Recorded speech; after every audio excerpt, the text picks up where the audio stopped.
jërë ngeen jëf mbokk yi ñoo ngi fii ci police bu Tivaouane taxaw ak commandant première chose li may njëkk a laaj mooy nga wax ñu lan mooy couvre-feu. asalaamaaleykum maa ngi nuyu ñëpp di sant ñëpp di sant samay kilifa à commencer par le ministre de l'Intérieur, l'inspecteur général de la police, le directeur de la sécurité publique, le commissaire Bara Niang avec qui nous travaillons ensemble, qui ne ménage aucun effort pour mën ñu teg ci yoonu bu baax yoonu liggéey di ñuy gindi aussi ci suñu liggéey parce que liggéey bu xaw a compliqué la ñu yor.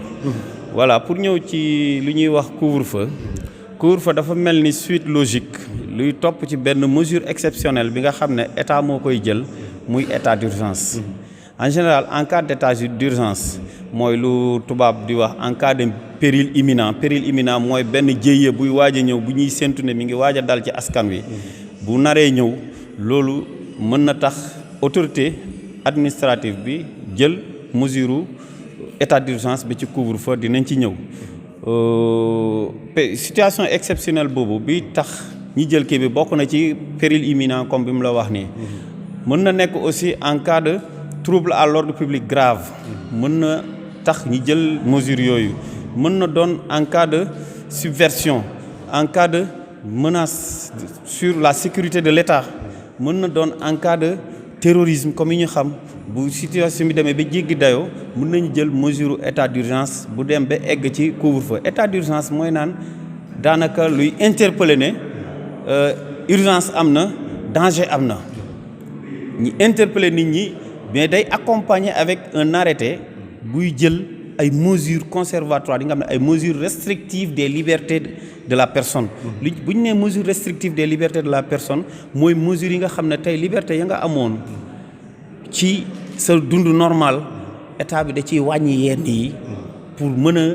wàññi du ma ne doole askan wi mais mën a tax bu ne lii laa bëgg fii laa bëgg lii laa kii nit ñi exécuter te duñ ci xalaat ay droits de l'homme ak duñ ci xalaat ay sama droit fii la ak sama lii fii la yooyu kenn war ko ci xalaat parce que mesure exceptionnelle la bi ñu may pouvoir président de la république mu koy jël ci situation yi demee nii comme bas bi ñuy wax nii ne dugg si na ci réew mi président pour mën a régler problème bas bi mooy nit ñi nañu toog wala nañu dal mouvement yi na bàyyi booloo bi nag kii il faut que ay mesures exceptionnelles parce que droit yu nit ñi amoon la donc boo koy génne mooy lu tubaab di wax une restriction des libertés boo koy jël nag il faut que président amaat ay pouvoir supplémentaire comme ay par exemple pouvoir mesure bu mu jël ni mooy mesure exceptionnelle bi muy état d'urgence loolu mooy état d'urgence muy dem nag ba ñuy jural couvre-feu mooy bu ñu demee ba benn moment bi nga xam ne dañuy décréter de telle heure à telle heure kenn du génn sa buntu kër budul da nga am autorisation budul da nga nekk ci ñi nga xam ne ñuy wax les exceptions comme par exemple ñi naan les institutions de la République les ambassadeurs les personnels de forces de défense et de sécurité les personnels de la santé ainsi de suite ak ñi ñu ciy yokk di leen di limaale boole leen ci mesure bi. mais nit koo xamante ni aussi dafa tëdd bu guddi par exemple ndox dal ko mu feebar wala mu war a accoucher bu génnee te amul autorisation nan ngeen koy gis. kooku soxlawul autorisation ku feebar war a accoucher ku kii boo ko nee jàkk teg ko bët xam nga ne kii am na lu ko dal ñun ñii ñoo koy accompagner démb dam lay wax ne autopolice yóbbu na ay nit ñu feebar. suñu autopolice Tivaouane yóbbu na ay nit ñu feebar. seen kër yi wala yóbbu na ay nit ku jógee buntu hôpital amul oto bu koy yóbbu ñu teg ko ci auto police yóbbu ko bëgguma lim ay tour mais ñi nga xam ne xam nañ leen fii ci Tivaouane yóbbu leen bi seen kër yi bu ñu ma gisee may wax dinañ xam ne ñoom laay waxal ñaari fan yi ñetti fan yi nga xam ne fii dañuy taxaw nit génnee hôpital bii rek génn wala nit yor Jakarta yëpp nga arrêté ko mu won la ordonnance rek boo ñu ko wonee bu ñu xoolee date bi ak cachet docteur bi ñu bàyyi la nga doxi sa soxla ordonnance rek waxuma la sax nit ku feebar xale mën na yor Jakarta ngay arrêté ko mu wan leen ordonnance. mu wan la ordonnance bu ñu bind tey parce que day am date. ñu gis cachet médecin bi day am cachet médecin bi nga xam ne lu légal la mu ne la maa ngi jëm co pharmacie ba ubbi nekk de garde foofu laay jëm dem jëndi ordonnance loolu kenn mënu cee wax lu dul dëgg. kenn mënu cee wax lu dul dëgg ku feebar it bu doxee ba xool la tiim la yow mi sax sa xel li muy njëkk wax kii dafa feebar. balaa moom muy wax dara. da nga koy ne jàkk xam ne kii dafa feebar da nga boo ko xoolee rek xam ne dafa feebar feebar moom état beneen façon la bi nga xam ne day changer nit bu nee feebar laa yor wala kii feebar la rek xam nga ko suñu oto am na ku génnee hôpital démb jigéen bu wasin ñi bàyyi ko démb ci ngoon mu génn ci heure yi xamul fan lay jëm suñu oto lañ ko dugal fii ne ko fooy jëm fan la mu wax ñu këram ñi dem ba wàccee ko buntu këram dane ko dugg nga ñun ñoo tëjaat buntu bi dem. dégg ngeen ko mbokk yi mu ngi noonu kon xamal leen couvre-feu bi amul benn danger bu muy indi koo xamante da nga war a accoucher ci guddi gi fu la auto police bi fekk moo lay yàpp yóbbu la ba hôpital wala mu jëlee la hôpital yóbbu la ba sa kër mais leneen li may laaj mooy couvre-feu actuellement ci guddi gi rek la yem est-ce que mën na dem ba ci journée bi ñu wax nit ñi bu leen génn. waaw daanaka boo ko méngalee mooy li ñuy wax di koy ruumandaat nga dégg ñi koy wax di naan confinement. boo xoolee dëkk yu mag yi ñu ëpp doole foofu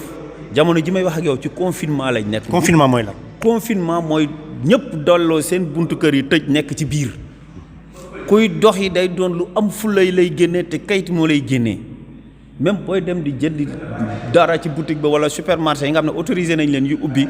il faut qu'il y ait une autorisation valable bi nga xam ne ci internet bi lañ koy tiiree ñoom bi nga xam ne yaa koy teel sa bopp nga wone ko et puis nga wone trajectoire bi ngay jëm fii laay jëm jëndi fii delluwaat dina dem ba couvre-feu boobu day doon guddi ak bëccëg ñenn ñi di koy woowee confinement. confinement mooy kenn du génn. ñëpp nañ toog seen biir kër yi kenn du warul teg tànkam ci biti ku dul ñi nga xam ne ñooñu lay les personnes yi nga xam ne dañoo am dérogation pour ñu mën a génn mooy ñu ma liimoon sànq nii. donc couvre-feu moom ça dépend rek affaire bi nu muy gën a yokkoo état di gën a yokk mesure bi nu muy gën a yokkoo di te ñaanuñu yàlla toll foofu. quand même ñaanuñu ko yàlla ñoo ngi ñaan yàlla bu ñu fa toll. mais toll na fi nga xam ne nu muy gën a demee état di yor bës ba ñu jëm sax ba ci confinement ñaanuñu ko yàlla. yàlla nañu yàlla vraiment aar ba bu ñu toll ci confinement. foofu jërëjëf mais bi ngeen dee doog a commencé problème yi ngeen ci daan am daan ngeen dajeek ay xale yoo xamante ni dëgër bopp duñu génn ngeen jëflante ak ñoom bu njëkk. waaw ba ñu soog a commencé nag daanaka xale yi mën naa ne comprendre ñu woon. parce que comme li ma wax foo lañ ko tegoon. kenn di dàqanteeg nit ñi ci koñ yi taxaw ci bopp koñ bële naan maa la dàq dawa kaay ak on savait qu'on n'a pas compris. heureusement yàlla dimbal nañu bay lu xew ci yenn goxu Sénégal yi amu fi noonu jéem nañ ko nag mais ñun it aussi ak suñuy pexe. delloo nañ leen ba ñu toog seen biir kër yi. ak suñuy pexe delloo nañ leen ba ñu toog ci seen biir kër yi. wax dëgg yàlla koo fi gis léegi ñaar wala ñett ngay gis te mu leer la ne dañoo dëgër bopp dañoo dëgër bopp waaye bu ñu jëflanteeg yow indi la commissariat nga fanaan le lendemain balaa ngay jóge fii sax ngay yeddaat sa bopp buy jóge fii da ngay fekk nga yeddaat sa bopp. kon doore bi ma gis ci waaw non doore santaanewuñu ko doore vraiment santaanewuñu ko mais nag vraiment y a ce qu'on appelle les mesures coercitives yi nga xam ne boo fi jógee yaay yeddaat sa bopp. yaay yeddaat sa bopp.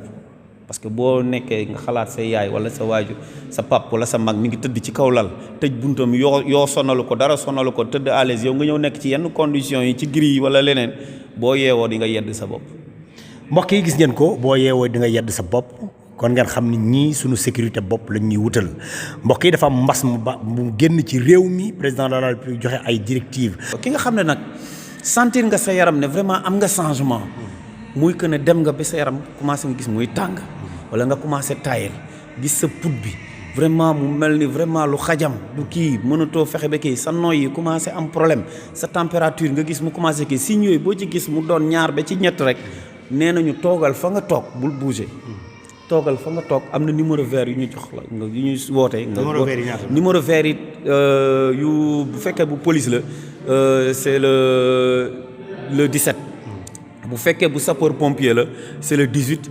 wala bu fekkente ne c'est le corps médical am na ñoom yi ñu joxe ñoom spécialistes yi pour que boo renseigné ci ñoom nañ la ko jox mais man yi nga xam ne ñun yu ñuy mën a contacter. yooyu laay wax pour que ñun ñu mën a transporter wu vers les koo xam ne nekk na fenn am feebar bi est-ce que dina mën a contacter 17 directement pour 17 foo ko laalee di nga mën a jot 17 police 18 foo ko laalee nga jot sapeur pompier nous sommes les primo intervenants ne serait-ce que ñi ñëw sécuriser les lieux nga bañ a am contact ak nit ak kenn rek ñun loolu moo ñu gën a soxal boo ñu wooyee ñi ñëw egsi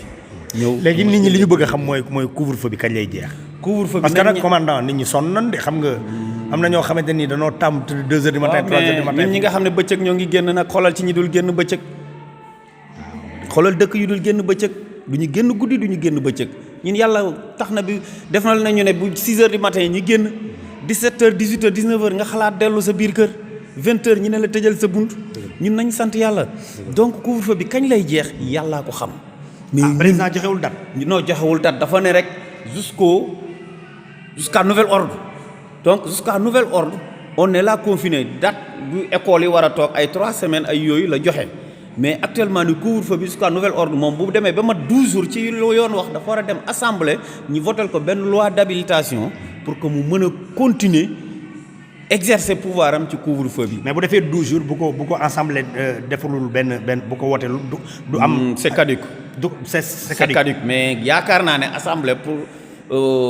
les biens de la population, le bien-être de la population, la santé de la population, loolu ça va passer comme lettre à la poste pour que ñu mën ko jàppale mu mën a xeex lañ nekk di xeex nii. Donc il y aura pas de problème. jërëjëf il y aura pas de problème. jërëjëf nag léegi dañu bëggoon nag nga présenté wu pour waa Tivaouane. waaw man maa ngi tudd Ben Souleymane Diémé, lieutenant Ben Souleymane Diémé. Je suis le commandant du corps urbain de la police de Tivaouane depuis bientôt maintenant 3 ans. Non, depuis un peu plus de 3 ans. Maintenant, donc, di gërëm ñëpp di sant ñëpp. Voilà, instant yi c'est nous ñun xëy na lañ dénk sécurité wu Tivaouane di ñaan askan wi ñi gën ñoo jàppale surtout période bi toll nii biñ ne nii gën nañoo soxla jàppale pour que ñi liggéey bi ensemble sécurité bi ñun ñëpp a ko bokk. ku nekk yaay sa sécurité wu bopp avant que ngay mën a nekk kii ku nekk sa quartier war nga mën a xalaat lan laa mën a apporter sama quartier sécurité en faisant peut-être de la dénonciation ak yi kenn xamul yooyu yëpp c'est important. Donc na ngeen ñu jàppale bu baax a baax a baax a baax pour que ñi mën a atteindre objectif bi nga xam ne moom la ñu viser. mooy d'abord fexe éradiquer maladie bi génne ko Sénégal. Sénégal jàppale yeneen àdduna ba mu génn ci àdduna bi yëpp vraiment ñu continuer aussi yeneen taxawaay. wax dëgg yàlla loolu vraiment buñ ko amoon ci population bi ñu jël. jërë ngeen jëf mbokk yi mu ngi noonu Alxaaji Mbengue Diop ak Mame Ndokh TV tey dañu ñëwoon fii ci commissariat bi di waxtaan ak commandant bi nga xamante ni moom lañ taxawal nii waaye ñu leen di wax ni nag ci kanam tuuti dañuy ànd ak ñoom dugg ci dëkk bi xool couvre-feu bi naka la ko Tivaouane dundee ngeen topp ñu léegi Alxaaji Mbengue Diop ak Mame Ndokh TV mais ñu ngi sant sunu caméraman mi nga xamante ni mooy Massaw Fall jërë ngeen jëf merci.